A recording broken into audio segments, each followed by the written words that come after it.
दोस्तों, जीवन के युद्ध में जूझने का साहस पैदा करो और विजय प्राप्त करो। जीवन एक खुला संघर्ष है, जीवन एक खुली चुनौती है, जीवन एक खुली प्रतियोगिता है, जीवन एक खुला युद्ध है। इस युद्ध में वही सफल हो सकता है जो अपनी योग्यता सिद्ध करेगा, जो अपनी सामर्थ्य सिद्ध करेगा, जो अपनी निपुणता सिद्ध करेगा, जो अपनी क्षमता सिद्ध करेगा, जो अपनी कुशलता सिद्ध करेगा।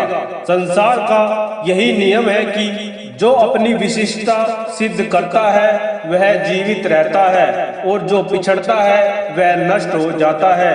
क्या आप जानते हो, माली अपने बगीचे में दो प्रकार की नीति अपनाता है। पहला, उपयोगी पौधों को खाद पानी देता है, निराई गुड़ाई करता है और रखवाली करता है। दूसरा, इन पौधों के पास में उगे हुए बेकार खरपतवार को वह माली बेरहमी से उखाड़ कर फेंक देता है। देखने में सभी पौधे हरे भरे दिखाई देते हैं, पर माली की आंखें उपयोगी अनुपयोगी की परख करती है। दोहरी नीति अपनाकर एक को बढ़ने का मौका देती है और दूसरे को निर्दयता पूर्वक उखाड़ देती है।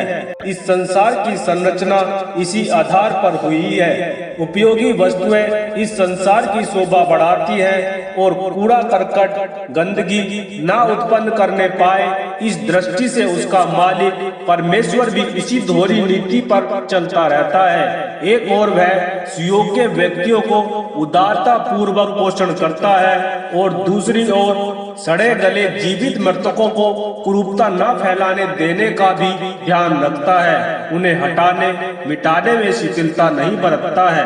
अपनी उपयोगिता सिद्ध करने के लिए हर व्यक्ति को अपने पुरुषार्थ का परिचय देना पड़ता है। प्रामाणिकता सिद्ध किए बिना महत्वपूर्ण सफलताओं के क्षेत्र में किसी को भी प्रवेश नहीं मिलता है। यहाँ आराम का जीवन जीने की कोई गुंजाइश नहीं है। रुका हुआ पानी सड़ जाता है, पान के पत्तों की हेरा फेरी ना होने पर और चैन से जहाँ तहाँ बैठे रहे तो उनकी भी दुर्गति होगी। शरीर इसीलिए जीवित है कि इसमें रक्त संचार, श्वास प्रश्वास जैसी क्रियाशीलता निरंतर जारी रहती है। अगर तुम यह सोच रहे हो कि बिना पुरुषार्थ के चैन की जिंदगी जी लोगे तो यह कल्पना मात्र ही रहेगी। व्यवहारिक जीवन में उसकी संभावना नहीं है। मौज करना अच्छा तो है, पर तब तक कि उसके साधन इकट्ठे करने के लिए प्रबल पुरुषार्थ पूरा कर लिया हो। मित्रों, परिश्रम के बाद ही आराम का आनंद मिलता है। भूख ना लगे तो स्वादिष्ट भोजन का क्या महत्व रह जाता है। रात नहीं होती तो कोई दिन का महत्व भी ना समझ पाता।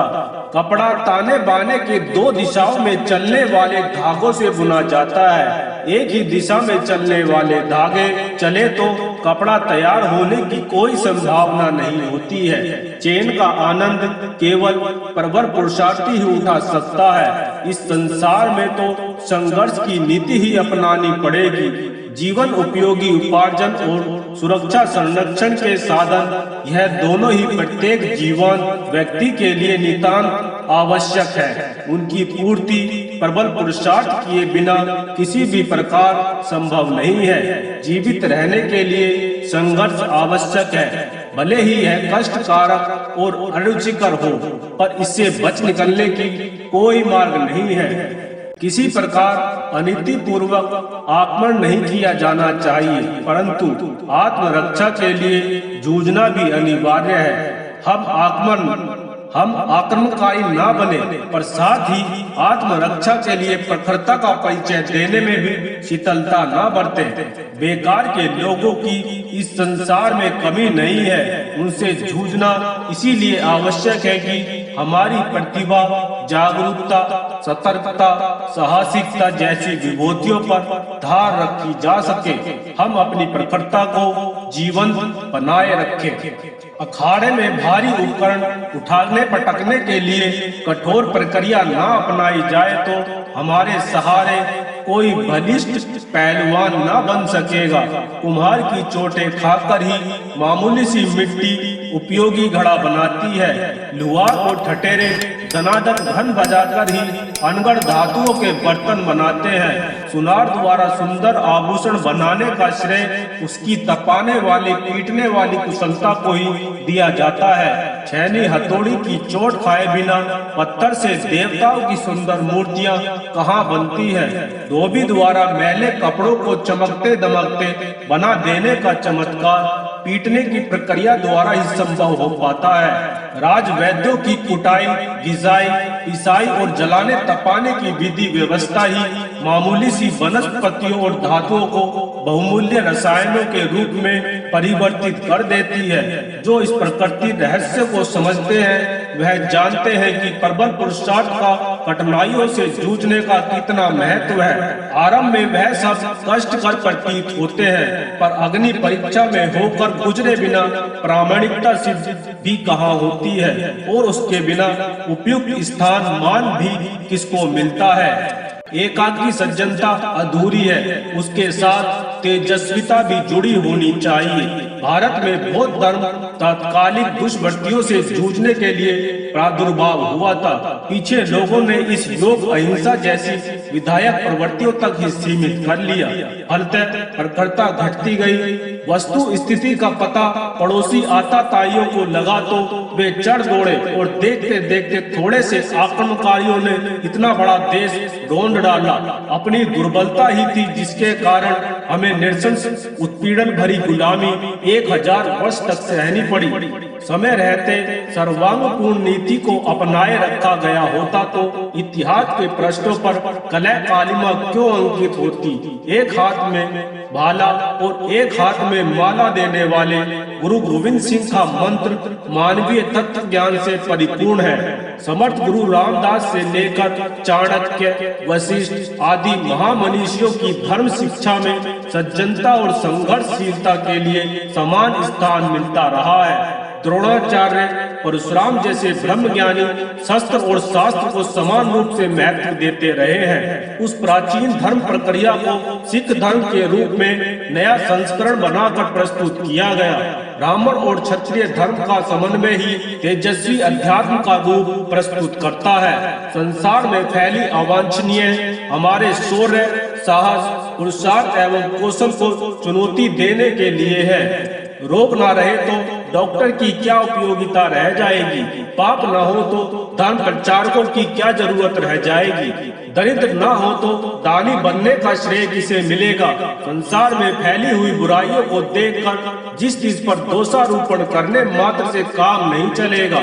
संसार में फैली हुई अवांछनीयताओं को अपने लिए चुनौती माना जाए और लड़कर उन्हें परास्त करने का पुरुषार्थ जुटाया जाए तो उसे भी देव परंपराओं को यशस्वी होने का अवसर मिल सकता है। जनसाधारण में सृजनात्मक साहस बढ़ सकता है। अनीति में और आतंकवादियों में कोई दम नहीं होता है। चोर के पैर नहीं होते हैं। मालिक के करवट बदलने से और घास देने भर से वह भाग खड़ा होता है। गुंडा तत्व तो इसीलिए पनपते हैं कि सज्जनों में तेजस्विता और संगठित प्रतिरोध शक्ति का अभाव होता गया है।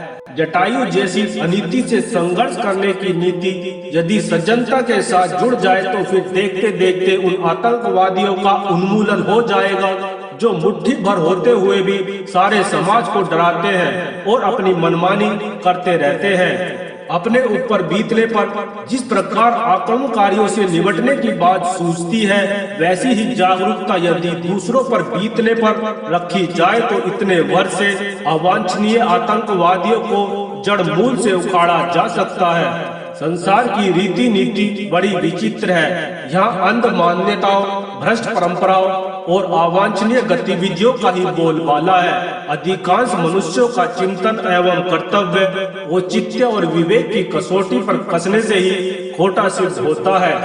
दुर्बल मन स्थिति के लोग उसी लकीर के फकीर बने रहते हैं जिस पर अंधी भेड़ों का बहुमत भटकता भटकता है। ओछे लोगों की सलाह ओछी ही हो सकती है। उनकी अभिरुचि एवं मान्यताओं में पिछड़ापन ही अधिक मात्रा में भरा रहता है। साहसी लोगों में अपनी मौलिकता होती है।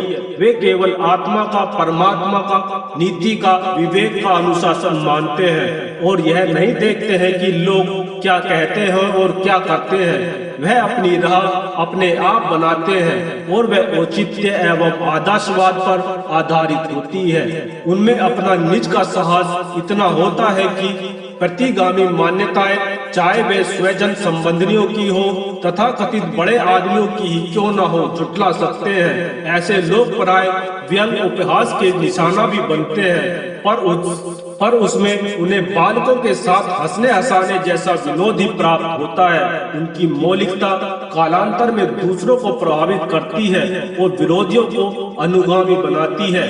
औचित्य एवं साहस की समृद्ध शक्ति अपार है। उसे अपनाकर मनुष्य भौतिक और आध्यात्मिक प्रगति के अभिष्ट लक्ष्य पर अधिक से अधिक दूरी तक बढ़ता चला जाता है।